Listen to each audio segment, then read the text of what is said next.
Salut à toi jeune Atmos Rider et salut à toi jeune Atmos Riders. Aujourd'hui on se retrouve pour le 3e épisode de Road to Tour de France. Let's go!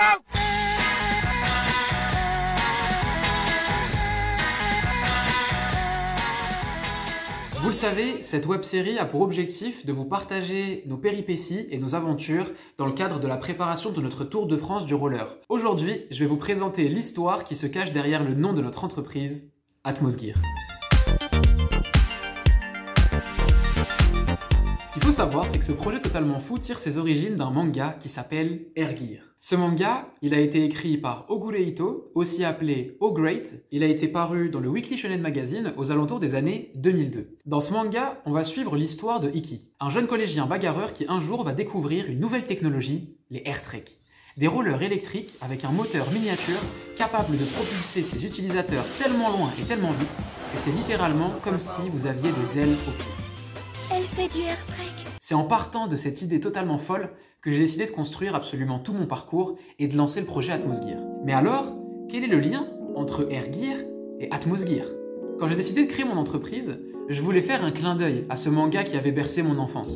Forcément, je ne pouvais pas appeler l'entreprise Air Gear, du fait des droits d'auteur et du grand respect que j'ai pour le travail qui a été réalisé. Il fallait donc que je trouve une alternative. Air Gear, c'est l'équipement qui te permet d'accéder au ciel. Le ciel, en anglais, ça veut dire sky. Sky Gear, ça sonnait pas très bien. Du coup, je me suis dit, bon, le ciel est pris, qu'est-ce qu'il y a au-dessus du ciel? On a la stratosphère.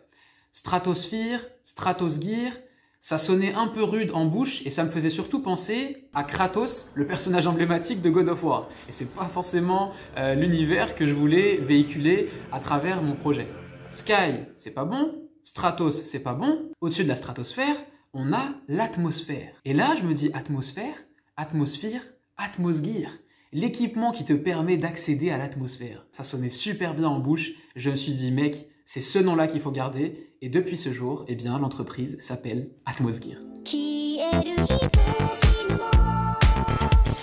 Une fois que vous avez le nom de votre marque, il faut un logo emblématique pour qu'elle soit visuelle, que les gens puissent s'en souvenir. Alors pour designer le logo, cette fois, je me suis inspiré non pas du manga, mais d'un jeu vidéo très connu à l'époque qui s'appelait Street Gears.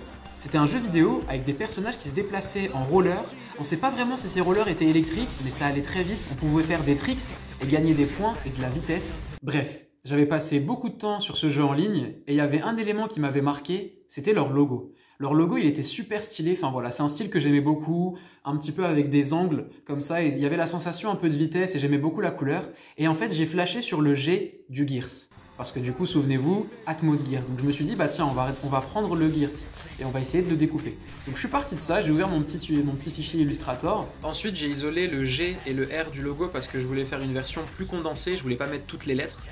Et en faisant ma propre version, en fait, je me suis rendu compte que entre les deux lettres, on apercevait un A. Du coup, ce que j'ai fait, c'est que j'ai retiré la petite barre qui était en bas à droite, qui faisait le R, pour garder la symétrie. Et puis, j'ai essayé de mettre en avant le A. Ensuite, il était temps de mettre un petit peu de couleur dans le logo, donc j'ai essayé de faire une variante avec du vert pour mettre en avant l'aspect durable et écologique de la mobilité douce. Puis, je trouvais que le logo était un peu trop tranchant, donc j'ai préféré adoucir le tout en arrondissant les bords. Et en fait, ça ressemblait à deux mains. Je me suis dit, bah, on va symboliser plutôt le lien entre l'assistance électrique et l'homme. Donc la main gauche, c'est la main jaune, c'est la main de l'assistance électrique, et la main droite, eh bien, c'est la main de l'homme.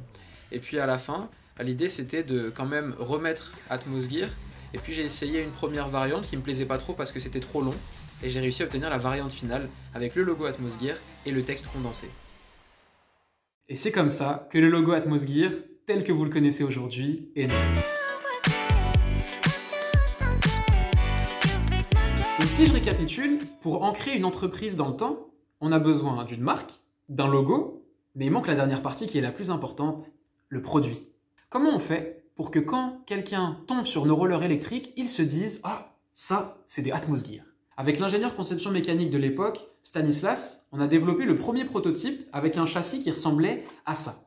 Alors le châssis, il était pas très joli, je vous l'accorde, mais il était fonctionnel. Et donc on s'est dit qu'un moyen d'avoir une platine aussi appelé châssis reconnaissable, eh bien c'était de venir apposer le petit logo Atmos Gear ici au milieu. C'est une idée assez simple, mais c'était pas fou. Un jour, en pleine discussion avec Stanislas, on a eu l'éclair de génie. On s'est dit mais attends, il y a beaucoup de place sur la platine. Et Stanislas s'est amusé en fait à dessiner le logo Atmosgear sur la platine. Et en le dessinant, on s'est rendu compte qu'on était capable de réduire la quantité de matière et d'avoir une platine, pas juste avec un logo Atmosgear, mais d'avoir une platine qui représente la forme du logo Atmosgear. Et c'est comme ça que les platines Atmosgear, telles que vous les connaissez aujourd'hui, sont nées. Vous voyez le lien? C'est la platine qui est devenue la marque de fabrique de nos rollers. Et ce qui est assez fou, c'est que c'est le logo qui est arrivé avant la platine. Puisque c'est vrai qu'il y a beaucoup de personnes qui me disent que notre logo ressemble à une platine de roller.